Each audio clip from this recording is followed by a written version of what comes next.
Hello, my lovelies. Welcome back. How are you all today? I have been absolutely roasting over the past 2 days. The summer heat has been impossible. On the upside, however, I finished the translation of the second Neftari vampire poem yesterday evening, and I have it here to share with you today. This poem is based on a planet called Neighborn, where the planet does not spin, but is divided into 2 sides, one always in sunshine, the other always in night. Human beings live on the light side of Neighborn, and the dark side is ruled by vampires. The humans and vampires have managed to maintain peace, but only at a terrible price. If you would like to hear what that price is, and how it relates to the rest of the story, drink a cool smoothie, spray your faces with water, and join me to meet the vampire's repentant sacrifice.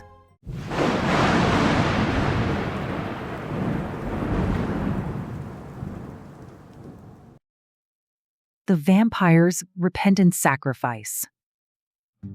The planet, in the common tongue called Neighborn, ceased its rotation one long ago day. The ancient rhythms of morning and evening, of day and night, instantly passed away. All that was left was one fair land ruled by day, and one land surrendered wholly to night.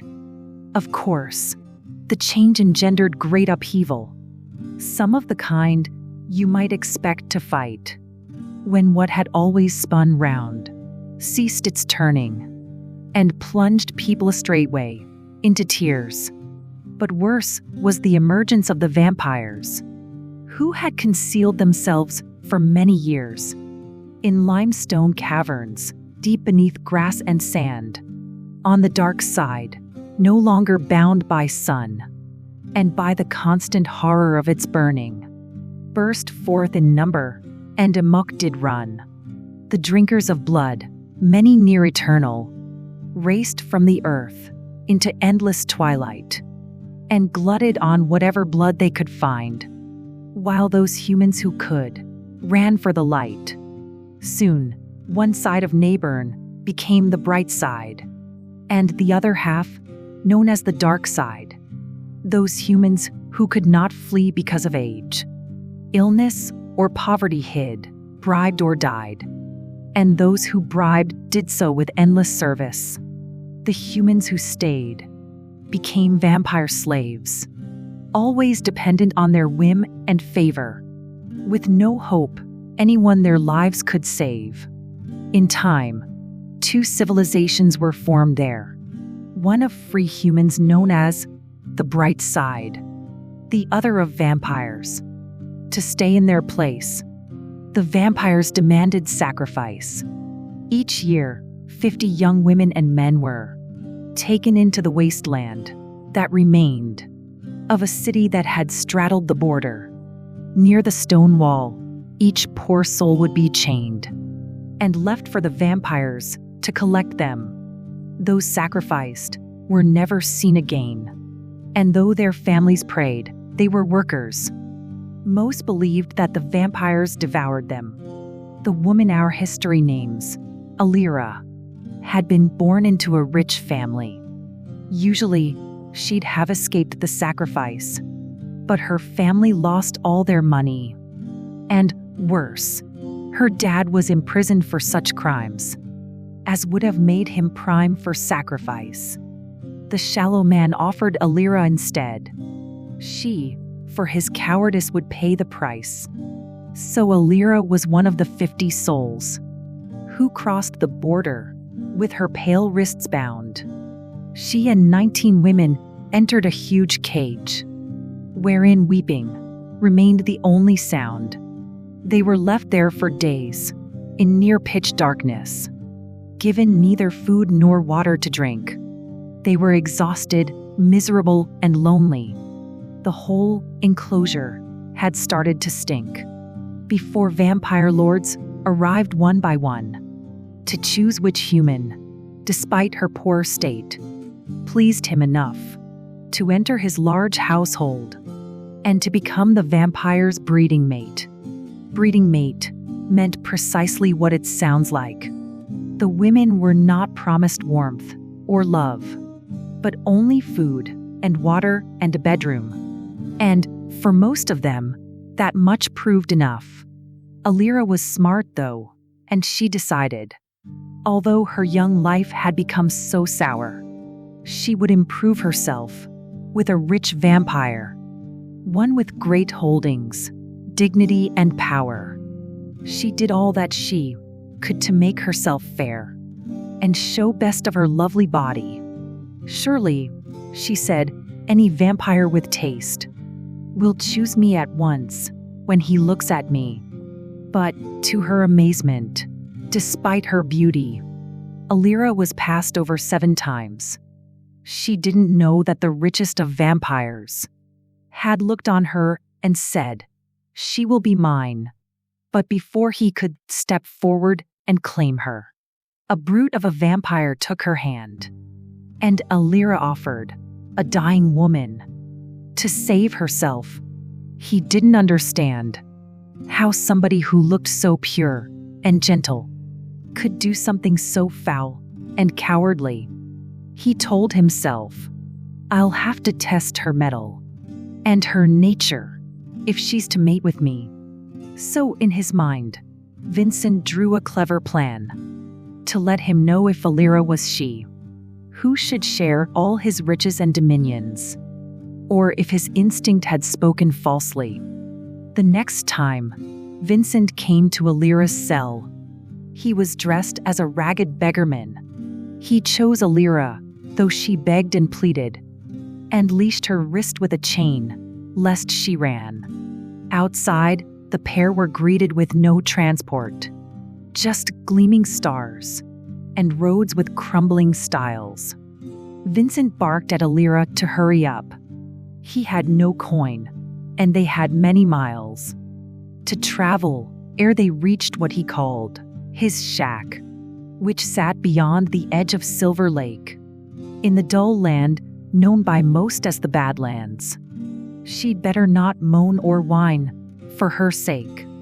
He was more than ready to punish her if she did not do as she was meant to do. Alira trembled, then went lurching forward, as Vincent moved, dragging her with him too.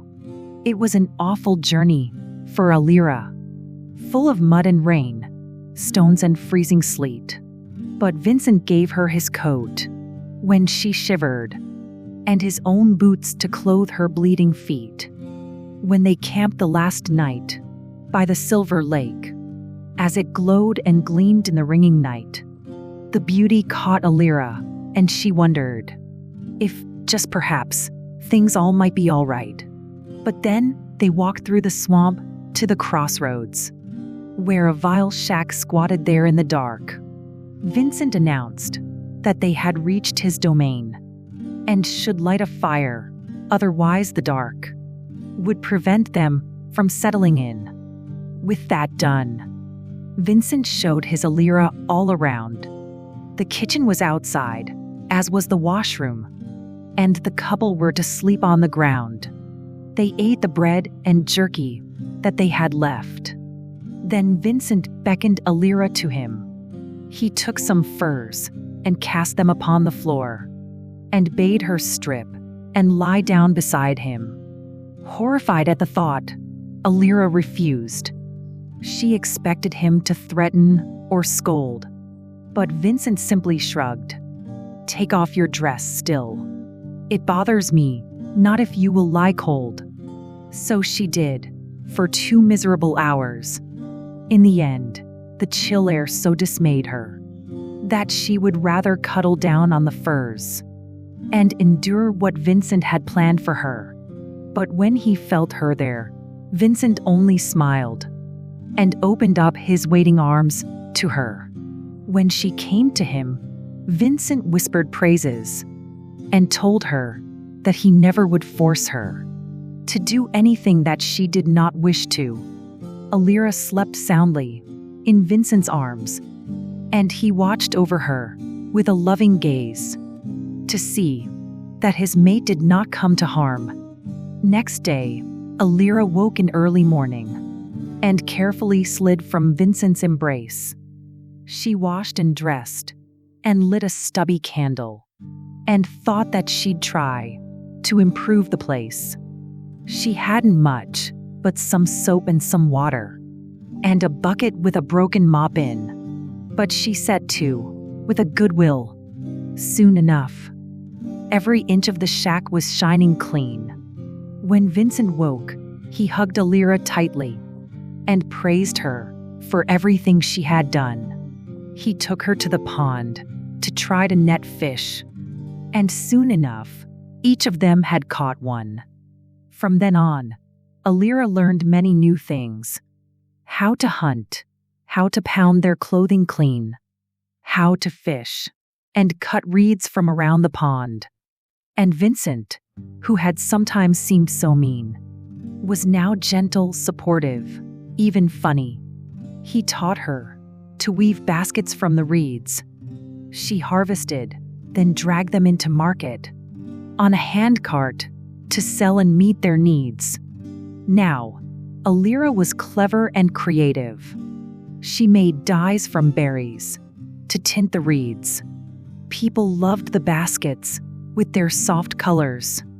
And soon the pair had a soft bed for sleep, a new fireplace in the add-on kitchen, a couch and 5 stools in the living room, and candles to make the place glimmer warmly, so that it no longer seemed like a tomb.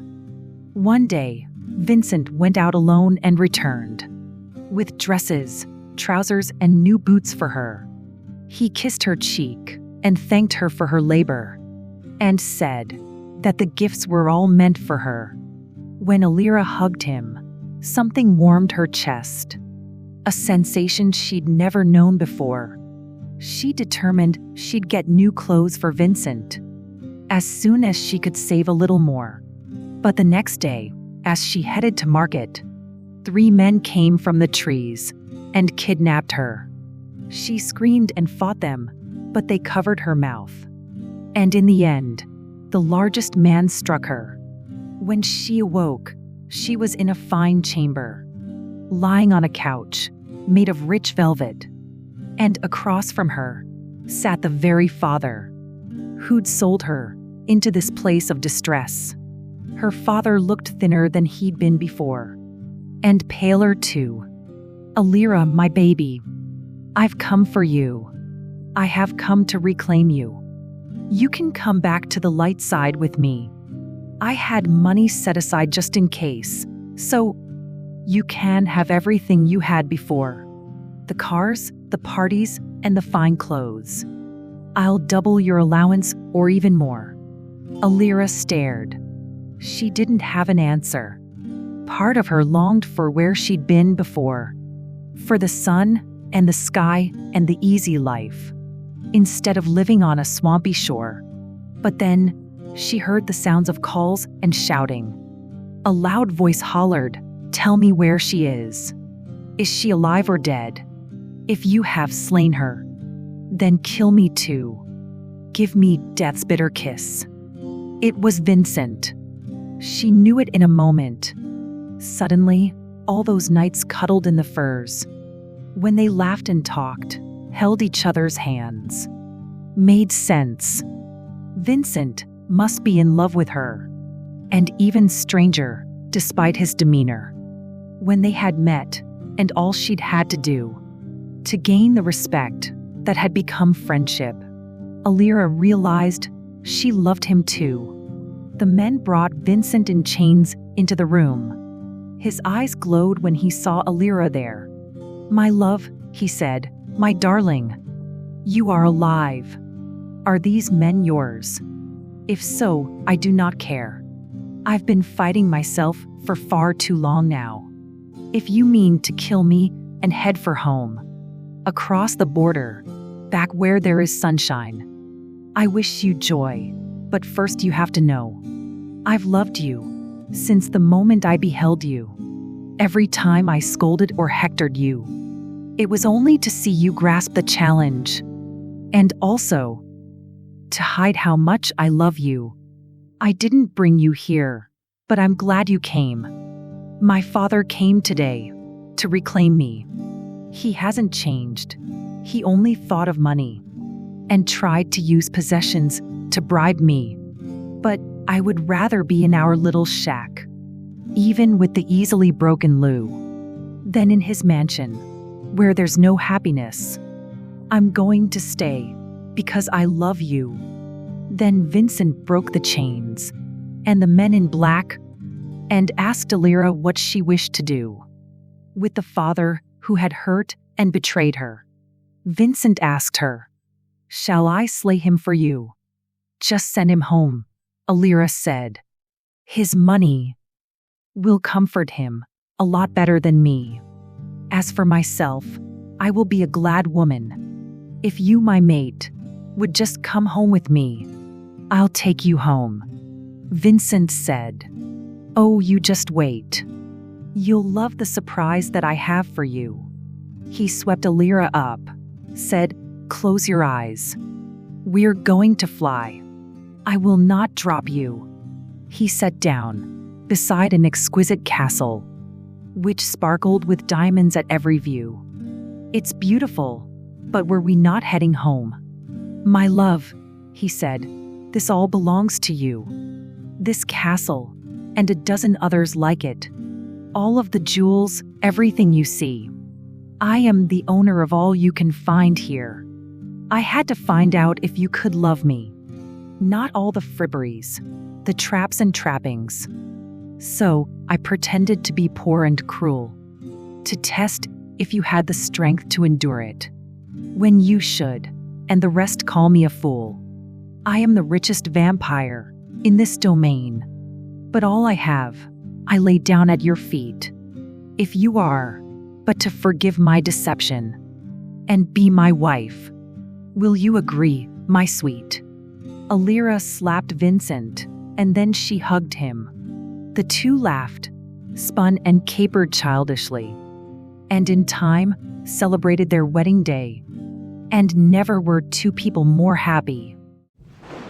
Subscribe to become a delicious darling. Don't you just love a romantic ending? I certainly do. Speaking of romance, I am off for 3 days on Amora, a planet also called the Planet of Love. They are having their great summer festival, and I have agreed to share some of my stories. Today's word for the comments is vampire. Type it and tell me the scariest vampire story you have ever heard.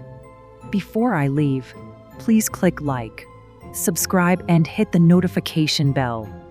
It means a lot to the channel and also makes you an official delicious darling. Right, I shall be on my way. Until I see you again, be sure to think of others before yourself. Take time out of the sun to cool off. Smile whenever the mood strikes you and sleep well, my delicious darlings.